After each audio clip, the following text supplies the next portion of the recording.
in, Blair, go ahead and get us started and just talk about how you have been impacted from a club ownership perspective, or what you're hearing from some of your club partners, and we'll just go down the line from there. Yeah, so we shut down and announced the shutdown in our 2 clubs in Central Washington, which has been sort of the epicenter of this at the beginning, and now there's others that are probably in worse condition than we are. And we shut off all of our dues immediately. So we went to 0 revenue in our clubs, and now, so that's from the club side of it. From the MXM side of it, we have over 700 locations out there, and we started to see the slow roll of mandated shutdowns. And it's tough because as a club owner, you're sitting there saying, I need to survive, right? And so you're looking to kill all your expenses. At the same time, I'm a vendor, and so I'm an expense line for a lot of club owners. So we made the decision internally that we have to have a philosophy to help the club owners survive. And so as clubs got shut down, we shut off their feedback and we stopped collecting subscription fees from them. So the way it's affecting me is I'm getting to 0 revenue in both businesses. Now, we're fortunate that we are well funded. We have a great partner in Medallia, but it's affecting me the same way it's affecting all other club owners out there. Right now it's survival on the club side, and then it's how do we add value for our customers and the industry on the other side so people can accelerate out of this. Thank you, Blair. Bill, can you talk to us a little bit about what's going on with you or what you're seeing in your community? Yeah, with active wellness, we're in 11 states in Canada, and we have about 56 sites, and all of them are closed at this point. So we have 1,100 employees in various modes of transition and engagement that spans across the board, based on our various client sites and so forth. But to Blair's point, from a B to C perspective, there is no revenue, and we're in complete shutdown mode, and we're just trying to take this opportunity. To Blair's point, there's preservation, and there's protection, and then there's production, right? What are we going to recreate ourselves to be upon reopening? What things do we want to change? Yep. But we're in a mode now where we're still in somewhat shock and adjustment, and trying to keep everybody focused on what's most important, which is people. Businesses, organizations are only legal entities. It's really the people that make them, and so keeping the focus on the people and trying to work through it. But it is a very challenging time for us to shut down across the country and go dark in all facilities. It's not what we're designed or built to do. So, thank you. Scott, do you want to go ahead and share as well? And then I know that you also were planning to open a gym in a few weeks, if you want to talk about how you've been impacted in that regard. Yeah, so like Blair, we chose to close. My climbing partner is the infectious disease doc at the local hospital, and 2.5 weeks ago shared with me a to-do list of how to keep our members safe in the club. And 6 days later, when we spoke, he said, we need to get together, you need to close. And so 6 days before the governor mandated the shutdown, we chose to close. We felt that we were going to become part of the problem and couldn't live with that. So for the safety of our members, for the safety of our team, and for the safety of the greater community because of the potential transmission in the club, we shut down.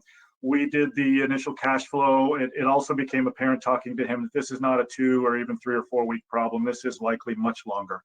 And so we did our 13-week cash flow, and it became very apparent there was no way that we were going to be able to keep on our entire employee base with 0 revenues. So we also had to lay off 55 people. One of the hardest easy decisions I've ever made. Easy because we had no choice for the safety and the health of the community.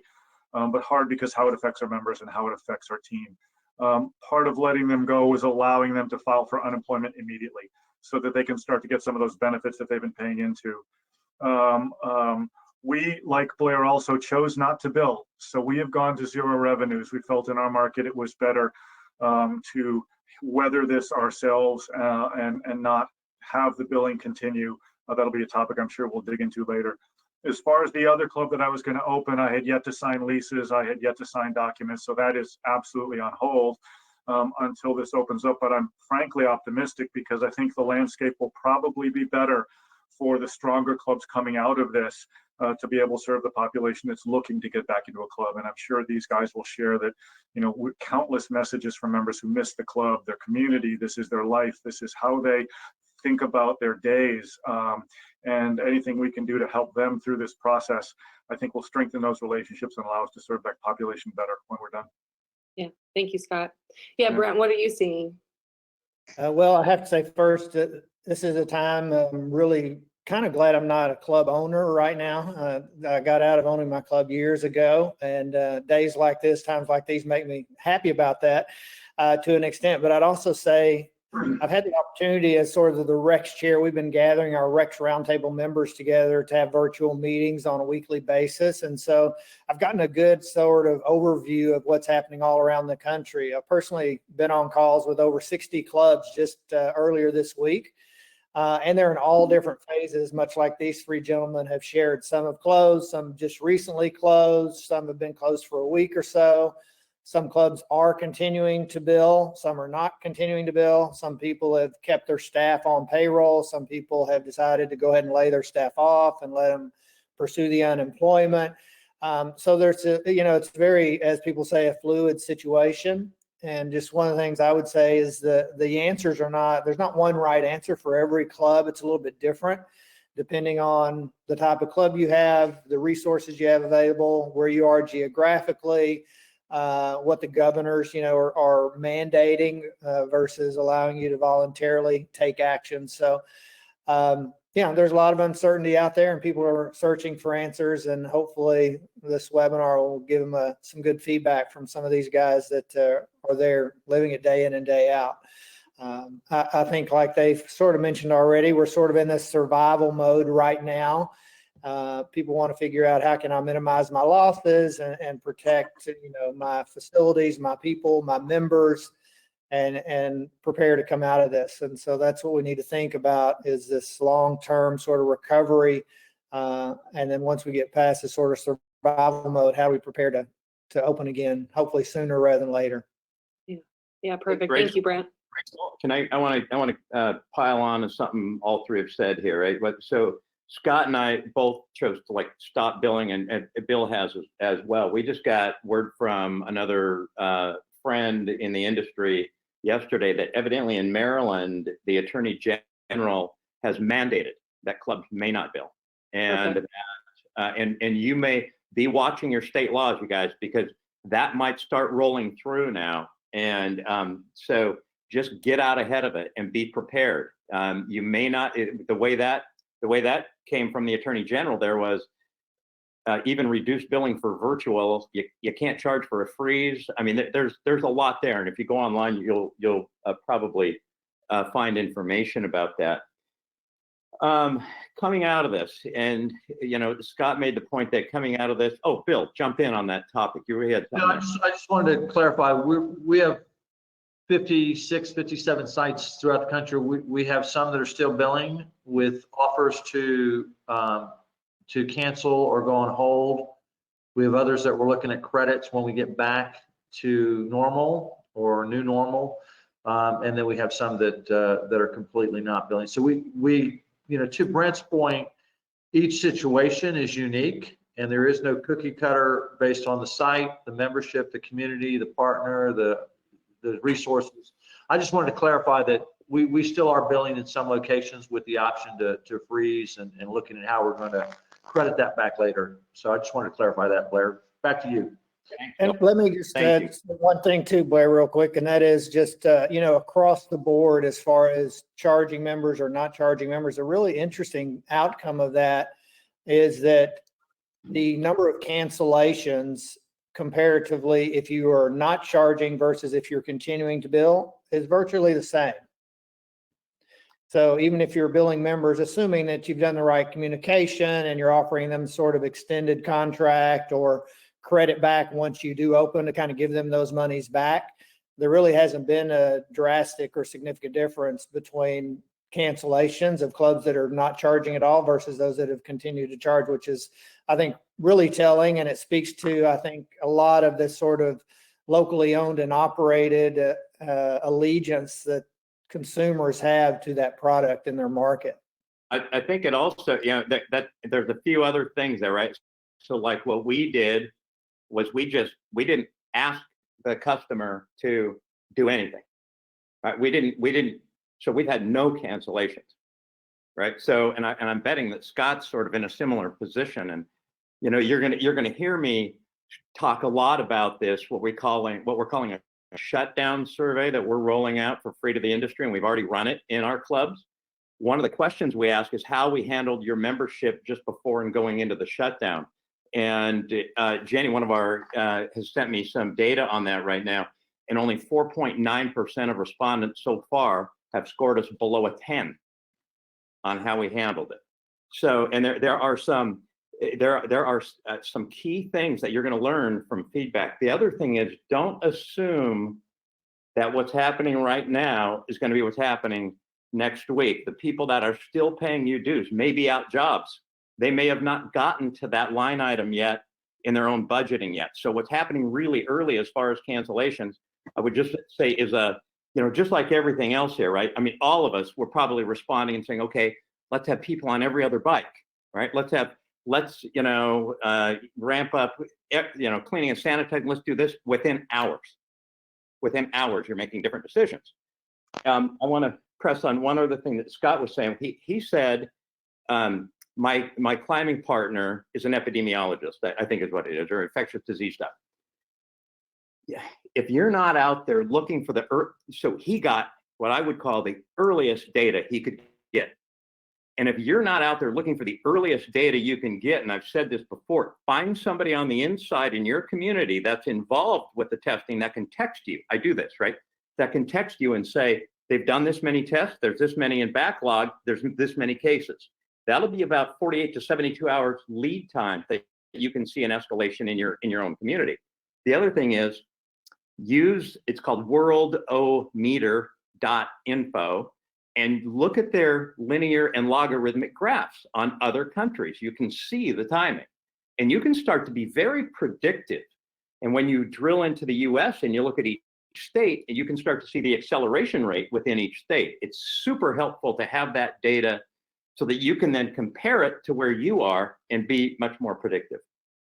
Blair, I want to build on that. Early in this process, we found ourselves, and in hindsight, I can look back and say, I was looking for the information I wanted to hear. I wanted to hear that we could still sanitize our clubs. I wanted to hear that the risk of transmission was not that great. And there was actually a physician who gave me some data to that effect, and I shared that with my members. 3 days later, I get information that is different, and I shared that with our members. And during this process, I think the bias to action is incredibly important. The need to share and communicate information in real time is incredibly important. And I think as we do that over time, this permission to learn and get smarter that we're going to ask our members to have with us, or our staff to have with us, will be accepted. We will likely make some mistakes through this process, but action will always win out over inaction, and proactive looking for the facts. Blair, I look at Worldometer this morning, right? And Maine's lower third of the pack, which makes me feel good in some respects, but then I know I can see the curve and I know what's coming. And 2 to 3 weeks out, it's going to get ugly here, as it will in many communities, if not most. So be arduous about looking for the facts, get the hard information, accept it, and then share it. Fear comes from a lack of knowledge, a lack of awareness, and I think we need to overcome that fear to be able to make good decisions. Well, Yeah. I mean, Great. John, to that, In addition to that, I think getting the information, and then also how you're communicating it out to your members and also your staff members, to Scott's point, make sure that you're not giving definitive dates and this is a final decision. leave it open-ended and give yourself, as Scott mentioned, permission to learn. Things are changing, and so you can say stuff like, based on what we know today, here's our plan going forward. We may reach back out to you with something different as things continue to evolve and change. So just be careful about saying, well, we're going to do this until this date, and then we're going to do something else, because that may very well change tomorrow. Yep. Yeah. Well, let's talk about, what you guys have learned throughout this process that would be beneficial to other operators. What are some of the best practices for navigating through this time? And anyone feel free to start, jump in. Yeah, I'll start, because it kind of builds into the last conversation. Is, there's a quote, lack of information, people make it up, because we all have our paradigms of how we look at the world. And to everybody on the panel's point, no one knows how to deal with this any better than anyone else, from a perspective of no one has experience with this.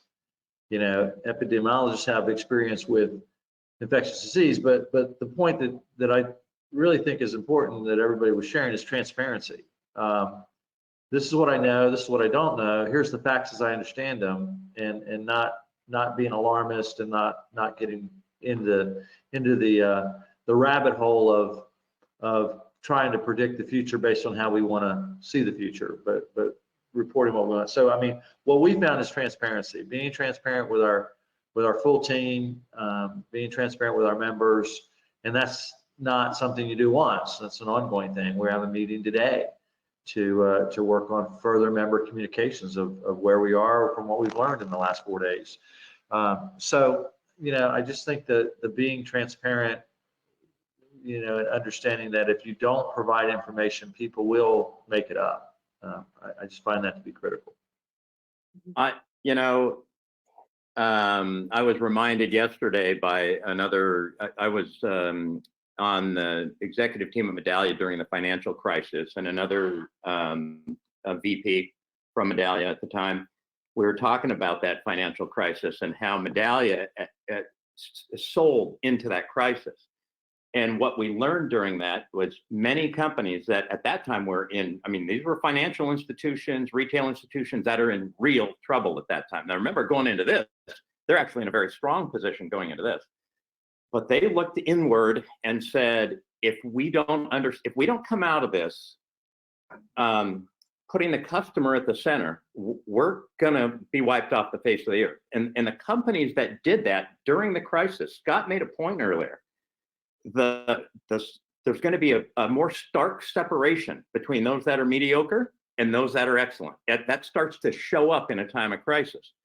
Since that early time of Medallia, we've seen a 10, 12-year run of the tide lifting all boats. I've used this analogy a few times, right? If you're shut down, your boat's in dry dock, and it's time to do work on it, because there's a cost to being shut down, and you can offset that cost by improving your product. That's not just plant and equipment. That's policy, that's processes. The customer expectations will never be the same coming out of this. And if you thought you were good at cleaning and sanitizing and communicating, you're probably not. And I'm going to make this point so strong. We are making this, and it's free. We don't want anything from you. We don't want your data. We don't need, it's just going to be free, and it'll be on the MX Metrics website today. You can start to sign up for it. But you need to be communicating with your members, and that should be two-way communication. You need to learn what their fears are right now. We are stunned with the information that we've gotten in the last 24 hours. That's data. That's real information that you can use to start improving this product while you're in dry dock. That tide's going out, and the best operators are going to rise to the top in this right now.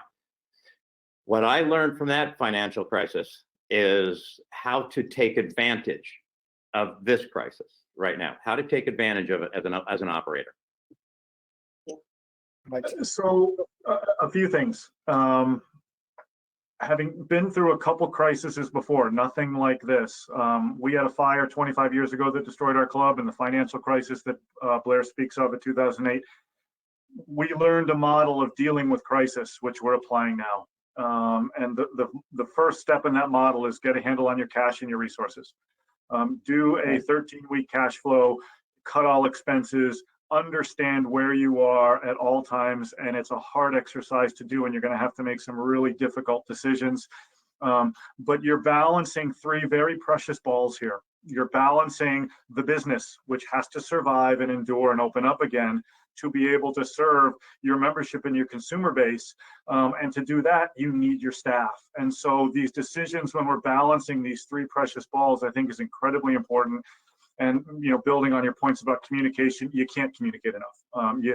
It's phone calls to people. How are you doing? It's emails, it's Zoom meetings, it's fill in the blanks. But that is not to be avoided. The other thing that comes out of this is there are phases, right? The next phase is, what are we going to do? How are we going to get through it? And what's on the other side? And much like Domino's Pizza did, 15, 20 years ago when there were struggling stores, we created our Tiger team. And if you look at your staff, there are 1, 2, 3, 7, 10 people who are exceptional people. They are innovators. They get it done. They are open to communication. They can dialogue, debate. And these are the people that you want in your foxhole with you while you're fighting this battle and recreating what your business is going to become. So we created our Tiger team last week, and we're on Zoom meetings twice a day, every day. And these people are incredible. They are innovating, thinking, creating new product lines. Frankly, new product lines that I think are going to endure beyond this crisis, that are going to be an arm to our business offerings going forward, most of which you would imagine are virtual revenue generating product lines. The other thing that to me is wonderful is the support that this industry provides itself. Thank you, Rachel, and Club Industry. There are too many. I've been on 25 webinars in 7 days. And I could call any one of 100 people and get some answers and information. So I think we are very fortunate to have this support system and this network, and I would urge everyone out there to use it. There is no time like the present. Yeah. Brent, is there anything to add? Yeah, I'll add just a couple of things that are more specific to ideas. You asked for sort of best practices, what some of the clubs are doing. And so taking opportunity, your club is closed. In most parts of the country, you can still have maintenance done. You can still have contractors come in and do construction. So clubs are remodeling, they're refinishing floors, they're sprucing the facilities up because the members are not there, which makes it quite easy, assuming you're allowed, to do that. I would encourage clubs to do that part. And also, to their points, kind of relook at your pricing models and your service and develop sort of a strategic planning, if you will. And the other thing is just to break it down even simpler. A couple of these guys mentioned looking at your finances. So of course, payroll is usually the biggest expense. People are all looking at that. Second to that usually is your rent. If you have a landlord, and many of the clubs have gone to their landlords wherever they are and usually start asking for like 6 months of rent free or rent abatement, if you will. And usually they get pushed back and they end up with getting 3 to 4 months, but that's a really big help for your cash flow if you can push that off. And then another good idea for your financials is to add an expense line actually called COVID-19, which is not on anybody's financial statements right now, but putting that actually in as a line item. So when you look back now, 3 months from now, and you're providing financials to banks, to the SBA, for your insurance carriers, you've got all that information in one line item. And also when in years in the future, you want to look back, you'll have a line item that you can carve out and say this was extemporaneous, of course. So that's just a nice little trick that some clubs are doing. Yeah. If you have not talked to your insurance company, if you have talked to your insurance company, they probably told you that for business loss, this is not covered. You should file anyway. There's a very good chance it's going to be mandated that it's covered. So to Brent's point on tracking, they're going to want a lot of tracking. I brought this up on another call, and then one of the other people on the call said another good way to do that, because that can be all consuming, and you might have a lot of other survival things going on. You can also enlist a private adjuster to take that on for you. They'll get if you do recover something, then they'll get a percentage of that. But in every case, and I think Scott maybe used a private adjuster, if I remember right, for that fire, And in every case, everybody I've talked to that's used a private adjuster has said worth it. Would that be accurate, Scott? And Bill, you It'd might be have used. really accurate. Just know that you can negotiate the rates. Some are better than others. So do your due diligence finding those that have an area of expertise in this arena, because there are very specialty operators, and some are good at some things and some are good at others. But yes, they were incredibly helpful to me and got me significantly more in return than the fee that they charged. Awesome. Yeah. Well, I think we have time for one more question before we open up to questions from the audience. Particularly, I'd like to know, what is the importance of continuing to communicate with your employees during this time, even those that you've had to lay off? What do clubs need to be preparing for when they can reopen? I'll jump in first. I think it's incredibly important. The staff are our connection to our members, and we all have those special people who bring people into our clubs. We are obligated to them. We need to take care of them. They are part of our family. Without them, we will not be the same entities or the better entities that we hope to be when we come back. And we get so caught in the crisis mode and the cash and the building and the expenses and the numbers that it's easy to lose track of those 55 people that I had to lay off. And I'm committed to find ways to stay connected with them, to give them resources to make up for it, whether it is severance pay, hiring bonuses, contract work. You know, we're finding that with many of the virtual programs that we're doing, people can earn an additional $100 a week without it affecting their unemployment benefits. And what we're also finding is some of these instructors just want to keep working. They miss the service. We are extroverts in this industry, and to put us in a house with our families, who we love to death, but when you're in the day all day, we want to be out in the room. We want to see people at the club, and it's eerie to be in an empty building, right? So we need to think that our people are feeling these same feelings, and we have an obligation to service them. So whether it's emails, Zoom meetings on a regular basis, virtual happy hours to keep us connected, that's a group of people who we can't forget. We need them back. And just a last comment, if a competitor in your market is doing a better job of taking care of their employees than you are of yours, your employees have a good chance of going to work for them when you attempt to reopen. So you are being measured now as a leader, and this is a time to shine. Yeah, staying in touch with them, Rachel. A couple of the clubs have initiated Facebook groups for their employees, and they're doing these virtual happy hours. Not even some that are a little bit structured, and they're having cooking demonstrations and classes online with their employees. And then employees, I've seen them, they're teaching how to etch glass. Another one's teaching how to make greeting cards, and they're sort of making it fun, giving an outlet for their creativity and the social interaction that they're wanting. So just staying in touch with them, as Scott said, they're having fun with it too. It's and just look at what just in those conversations right there, and what Brent's saying, how much you have that many employees doing that, and how many of them are now thinking, I wonder what the implication is here between us and our members now. Like, there's an extension here. There's innovation happening rapidly everywhere. And innovation isn't, great big stuff. It's little incremental stuff that improve your product and add value for the customer. And that's happening everywhere. The theme in communication with your members and with your staff is I want you to imagine that every day that you don't communicate well, they're becoming more unmoored from you. And you need to keep that, it's like two boats floating next to each other. And you want to keep that boat floating right next to you. Don't let it start to drift away. Pull it back over.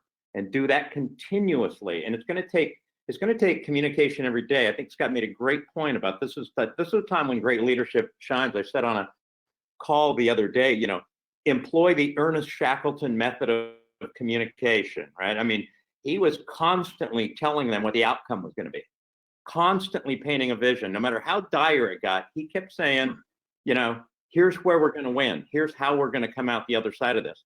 In our case, we should be talking about that and saying how we're going to get better during this, bringing people in. Love the contract work, Scott. Love that, right? Bringing people in to participate on different task forces when you can, or do it virtually. I do. I love the innovation that's happening right now with communicating. The theme here is do not let members and staff become unmoored from your culture. Another idea, Rachel, just real quick that I thought was quite good is, not all of our members are the same, and thinking about how you might reach out even more personally to your charter members, those that have been with you from the very beginning, or your core members, those that are the highest attendees, or those that spend the most money at your club historically. Maybe giving a special additional sort of service or outreach virtually to those groups is, I think, a really valid idea.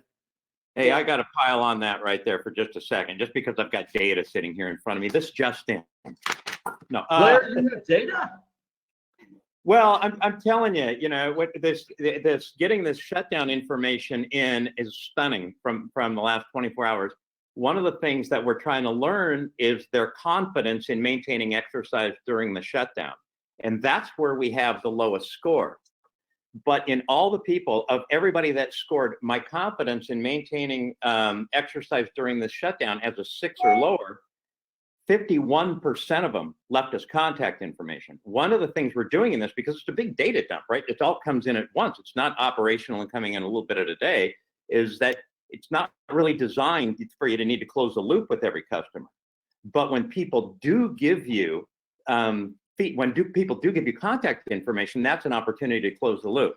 So 51% of people saying I am not confident that I'm going to be able to maintain my exercise are giving us phone numbers and emails. Talk about reach out, right? And you need to keep somebody busy. I'll tell you what, our trainers are going to be calling those people and saying, how can I help? And then those people are going to share that information with somebody else. That's just one metric. The other metric that right now we're just hitting off the charts, and this is early in this shutdown, is how likely is it that you will come back in right after we reopen? And right now we're scoring, our average on that is a 9.5 on a 0 to 10 on almost 300 pieces of feedback. So that's what a great way to really understand and actually create a personal reach out to really engage with people right in the middle of their fears during this. Yeah,